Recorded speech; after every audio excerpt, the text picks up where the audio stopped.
Hello everyone, welcome to let's PCS. दोस्तों UP PCS pre 2023 RO और BPSC का test series प्रारंभ है, जिसका यह 45वां प्रैक्टिस सेट है। इसका प्लेलिस्ट भी बना दिया गया है, जिसका लिंक डिस्क्रिप्शन बॉक्स में दिया गया है। वहां आप सारे वीडियो को एक साथ सीरियल वाइज देख सकते हैं। इसका पीडीएफ निःशुल्क प्रोवाइड किया जा रहा है। तो आगे मैं बताऊंगा कि इसका पीडीएफ आप कैसे डाउनलोड कर सकते हैं। तो चलिए आज का सेशन स्टार्ट करते हैं। देखिए पहला क्वेश्चन है, निम्नलिखित स्थानों में से कहां पर भागीरथी और अलकनंदा नदियां मिलती हैं? तो बताइए आपका राइट आंसर क्या हो जाएगा। तो आपका राइट आंसर है ए देवप्रयाग। देवप्रयाग में भागीरथी और अलकनंदा नदियां मिलती हैं। कर्णप्रयाग की बात करें तो यहाँ पर जो है पिंडार नदी है, जो कि कर्णप्रयाग में अलकनंदा नदी से आके मिलती है। विष्णुप्रयाग की बात करें तो यहाँ पर जो है धौली गंगा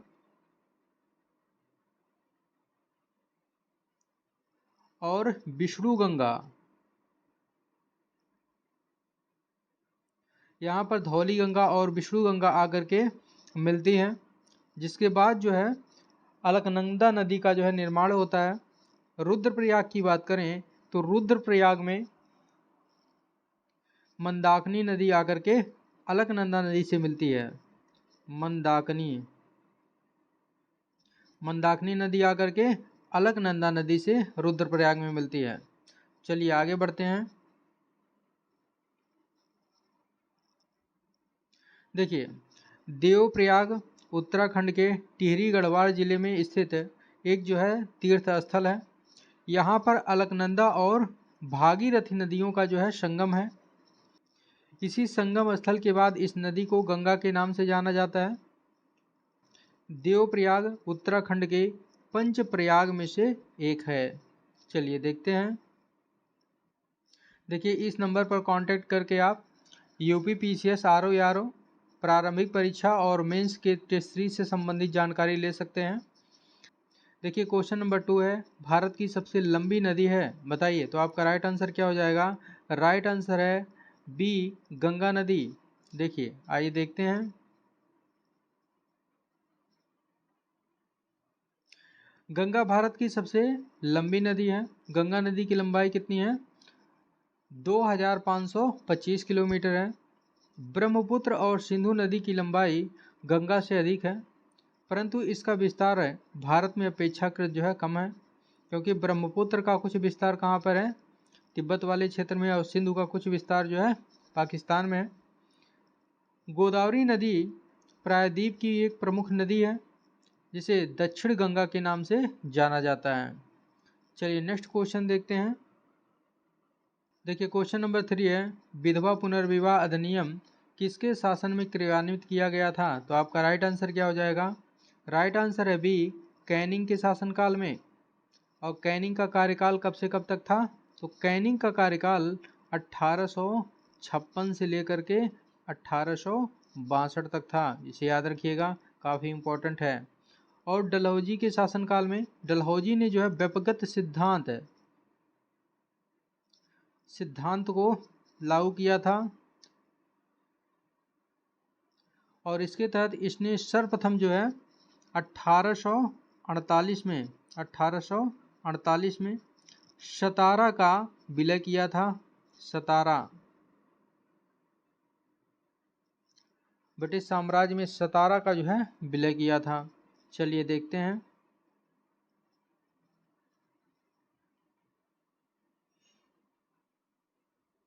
देखिए ईश्वर चंद्र विद्यासागर के अथक प्रयासों के फलस्वरूप लॉर्ड कैनिंग के समय में 26 जुलाई 1856 को विधवा पुनर्विवाह अधिनियमित हुआ था। लेकिन इस अधिनियम को सबसे पहले जो है प्रारूपित और प्रस्तुत किसने किया था? तो लॉर्ड डलहौजी के शासनकाल में प्रस्तुत किया गया था। इस अधिनियम के तहत विधवा विवाह को वैध मान लिया गया और इससे उत्पन्न बालक को भी वैध घोषित कर दिया गया। चलिए नेक्स्ट क्वेश्चन देखते हैं। देखिए क्वेश्चन नंबर 4 है, गंगा नदी की एकमात्र सहायक नदी जिसका उद्गम मैदान में है, कुछ चिन्हित कीजिए। तो आपका राइट आंसर क्या हो जाएगा। राइट आंसर है सी गोमती नदी।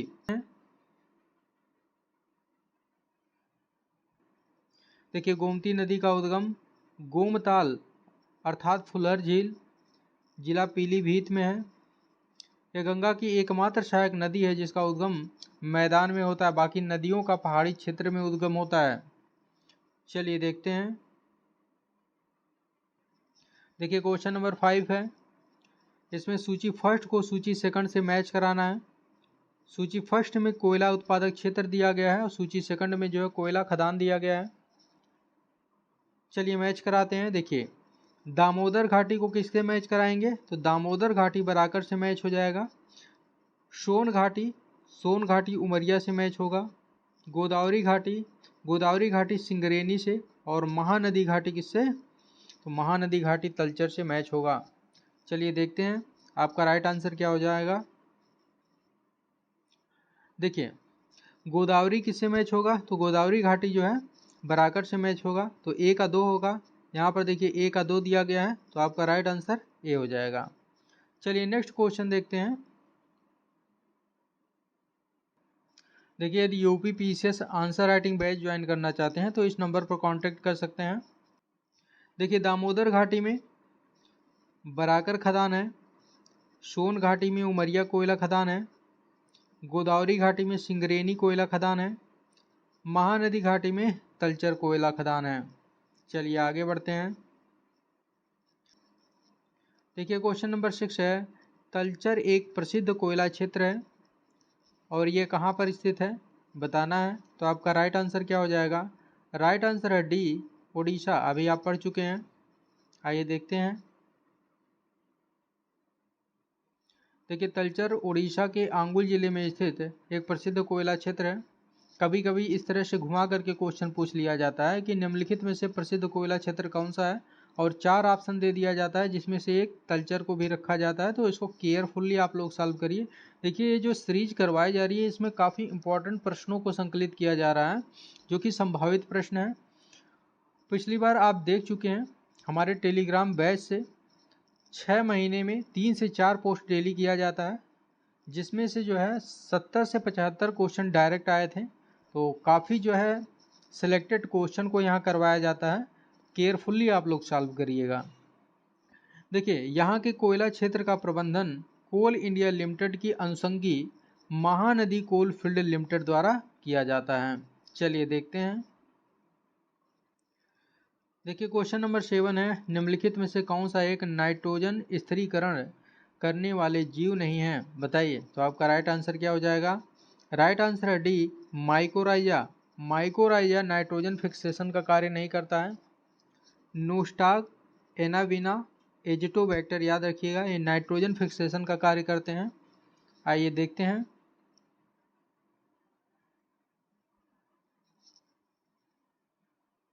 देखिए नोस्टाक, एनाविना, एजिटोबैक्टर नाइट्रोजन फिक्सेशन का कार्य करते हैं।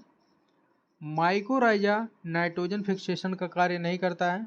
माइकोराइजा उच्च वर्गीय पादपों के जड़ों एवं कवक के बीच सहजीवी संबंध स्थापित करता है। चलिए देखते हैं। देखिए क्वेश्चन नंबर 8 है, साबुन के बुलबुले के अंदर का दाब होता है बताइए कैसा होता है। तो आपका राइट आंसर क्या हो जाएगा।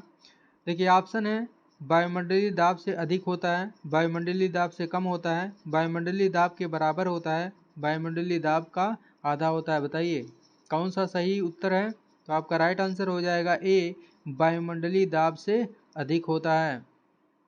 चलिए देखते हैं। देखिए साबुन के घोल के बुलबुले बड़े इसलिए होते हैं क्योंकि जल में साबुन घुलने पर उसका पृष्ठ तनाव कम हो जाता है। बुलबुले के अंदर का दाब सदैव वायुमंडलीय दाब से अधिक होता है। चलिए देखते हैं। देखिए क्वेश्चन नंबर 9 है, पाश्चुराइजेशन एक प्रक्रिया है जिसमें देखिए ऑप्शन दिया गया है कि दूध को बहुत कम तापमान पर 24 घंटे तक रखा जाता है, दूध को 8 घंटे तक गर्म किया जाता है, दूध को पहले बहुत देर तक गर्म किया जाता है और एक निश्चित समय में अचानक ठंडा कर दिया जाता है। इनमें से कोई नहीं बताइए। राइट आंसर क्या हो जाएगा। तो आपका राइट आंसर हो जाएगा सी, दूध को पहले बहुत देर तक गर्म किया जाता है और एक निश्चित समय में अचानक ठंडा कर दिया जाता है। चलिए देखते हैं। देखिए, पाश्चुराइजेशन द्रव खाद्य सामग्री को संरक्षित करने की एक विधि है। इसकी खोज किसने की थी? तो लुई पाश्चर द्वारा इसकी खोज की गई थी। इसी कारण से इसका नाम जो है पाश्चुरीकरण कर दिया गया है। इस विधि के द्वारा दूध को संरक्षित किया जाता है। दूध को 145 डिग्री फ़ारेनहाइट से 150 डिग्री फ़ारेनहाइट ताप पर 30 मिनट तक गर्म किया जाता है। उसके पश्चात 55 डिग्री फ़ारेनहाइट तक ठंडा कर दिया जाता है। इस प्रक्रिया में दूध में जो उपस्थित हानिकारक बैक्टीरिया होते हैं वो नष्ट हो जाते हैं, जिसके कारण से दूध जल्दी खराब नहीं होता है। चलिए देखते हैं। देखिए, क्वेश्चन नंबर 10 है, निम्नलिखित में से कौन सा सुमेलित नहीं है? ऑप्शन ए है अलवणीकरण समुद्री जल। देखिए, समुद्री जल का जो है अलवणीकरण किया जाता है, उसके बाद ही पीने योग्य होता है, तो ये जो है सुमेलित है। ऑप्शन बी है प्रतिलोम पराशण, जिसे आप आरओ बोलते हैं, रिवर्स ऑस्मोसिस। इससे जो है जल को शुद्ध किया जाता है और पीने योग्य बनाया जाता है, तो ये भी सुमेलित है।